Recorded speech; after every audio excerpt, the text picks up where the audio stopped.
My name is Vickie Bunch, and I am thrilled to have you joining me in my kitchen this evening for stuffed portabella mushrooms. Now, this is a weeknight, and it's been a crazy day, so I'm looking forward to doing something quick and easy for my honey and I.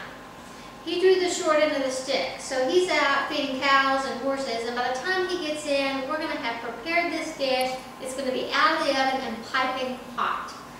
So the first thing we're going to do is take our mushrooms, clean them, scrape them out, scrape out the inside so we have a nice little cap to work with, and then we're going to fry some hot, spicy sausage. My honey and I like it a little hot. We're going to add some chives, a little bit of salt and pepper while that's cooking, a few panko breadcrumbs just for some consistency to kind of hold it all together, and then we're going to add some Philadelphia cream cheese, sun-dried tomato, and basil. This is great. It has incredible flavors. You don't have to add a lot of other spices. And you can actually see little bits of tomato in it. How cool is that? Who knew? So the first thing we need to do is get our sausage on to cook. And then we're really going to get those aromas going and you're going to know you're in the kitchen. So let's get started. Okay, so we've got a half a package of that sausage in our skillet here. And we're just going to break this up. I can already smell it. We've got, I'm cooking on a gas stove, so it cooks a little hot versus an electric stove. And so I've got this on actually low heat.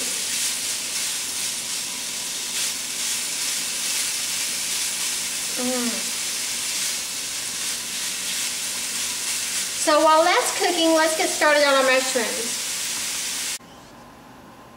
So our sausage has finished cooking, and I've just put that in a bowl with a paper towel to drain off any excess juices and let that cool for a minute.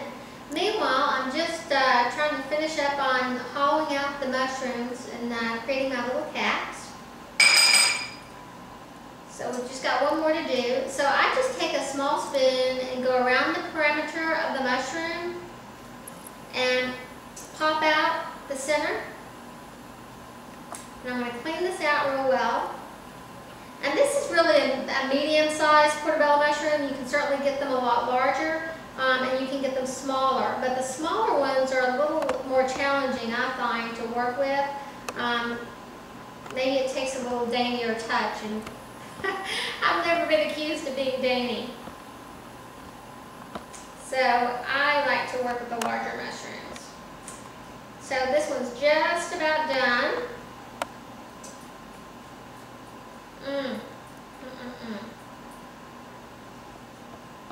Okay, let's see if you can see this.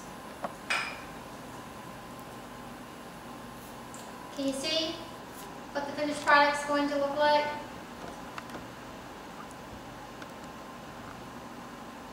Okay, so we're just going to take our sausage. We're going to add that to our mixing bowl.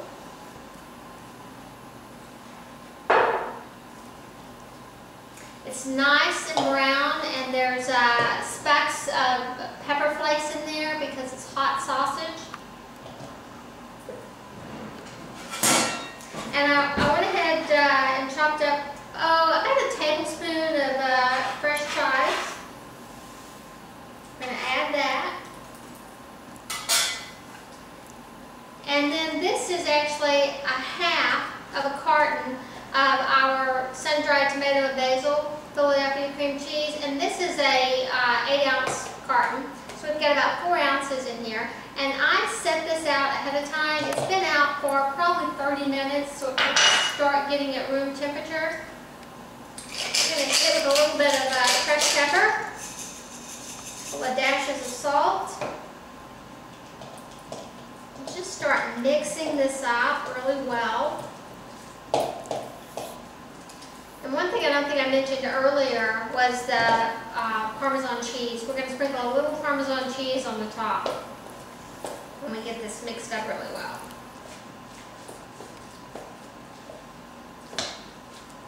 Okay, and we're just going to add 1 or 2 tablespoons, but maybe a tablespoon and a half of breadcrumbs. It kind of depends on how much juice you had left in your sausage, but since I drained most of mine out, about a tablespoon and a half should be sufficient.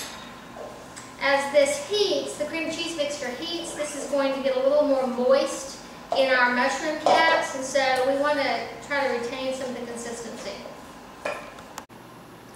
So I think we've got this fairly well incorporated, and we are ready to stuff our mushroom caps. So we're just going to finish stuffing these mushrooms. Remember to pack it in really well. I can smell this. I can smell the aromas from the sun-dried tomato, and oh, it smells so good. And the sausage really smells good frying, but I don't know what doesn't smell good frying. I could just put you know, some butter in a skillet, and I love the aroma. Butter is my friend. May not be my derriere's friend, but it's my friend. Okay, this is our last one. Perfect ratios.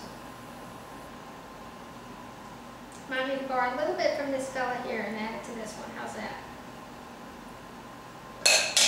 Okay, so now we're just going to sprinkle these with some shredded Parmesan cheese on top. Don't be stingy.